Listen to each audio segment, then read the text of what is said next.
শিশুদের নেত্রনালী বন্ধের কারণে যে চোখে পানি পড়ার যে সমস্যাটা থাকে, এটা সাধারণত আসলে আমাদের যে পানি যাওয়ার যে রাস্তাটা থাকে সেই রাস্তাটা যে ভেতরের দিকের যে অংশটা বা যেটা আমরা মুখ বা নাকের সংযোগস্থলের মধ্যে থাকে সেই জায়গাটাতে দেখা যায় খুব সরু থাকে এবং ব্লক থাকে, যে কারণে পানিটা না যাওয়ার কারণে অঝোর ধারায় সামনের দিকে পড়তে থাকে বা চোখ দিয়ে পানি পড়তে থাকে।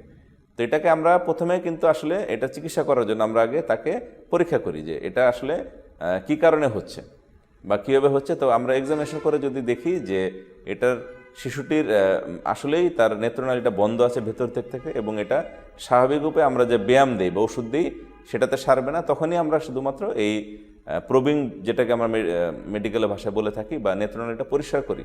তো আসলে এটাকে অনেকেই মনে করেন যে অস্ত্রোপচার, আসলে এটা কিন্তু কোনো অস্ত্রোপচার বা বড় কোনো অপারেশন না, বা এতে কোনো কাটাকাটিও করা হয় না বা কোনো ঝুঁকি থাকে না এখানে।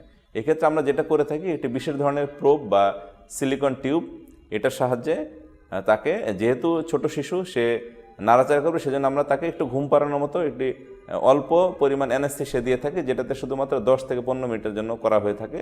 যে নেত্রনালীটা থাকে সেই নেত্রনালীর যে ওপেনিং বা যেটা মুখটা থাকে সেই মুখটাকে আমরা প্রথমে ডাইলেট করে দিই। ডাইলেট করে আমরা আসলে সেই বিশেষ ধরনের যে প্রোব থাকে, সিলিকন টিউব বা টাইটেনিয়াম প্রোব, সেটা দিয়ে আমরা জাস্ট ওই যে সরু যে রাস্তাটা থাকে সেটাকে পরিষ্কার করে দিই বা সেটাকে ডাইলেট করে দিই। এবং ডাইলেট করার পরে আমরা একটু স্যালাইন পানি দিয়ে দেখি যে রাস্তাটা পরিষ্কার হয়েছে কিনা। এবং আপনারা যেন অবাক হবেন, শুধুমাত্র এই পদ্ধতির মাধ্যমে কিন্তু তার 90% চেয়ে বেশি সাফল্য পাওয়া যায় এবং তার এই পানি পড়ার সমস্যাটা চিরতরে দূর হয়ে যায়। সুতরাং এটাতে শুধুমাত্র দেরি করার কারণে কিন্তু অনেক সময় এটাতে ফেইলিউর হয়। এটার আসলে সঠিক সময় হচ্ছে যে 1 বছর হয়ে যাওয়ার পরেই যদি তার পানি পড়া ঠিক না হয়, তাহলে এই আমরা যে প্রবিং বলে থাকি যে নালী পরিষ্কার করলে পুরোপুরি সুস্থ হয়ে যাওয়া সম্ভব এবং এটাতে কোনো ধরনের ঝুঁকি নেই আসলে। সুতরাং আপনি পানি পড়ার সমস্যার জন্য এটার হচ্ছে সর্বশেষ এবং সবচেয়ে আধুনিক চিকিৎসা। ধন্যবাদ।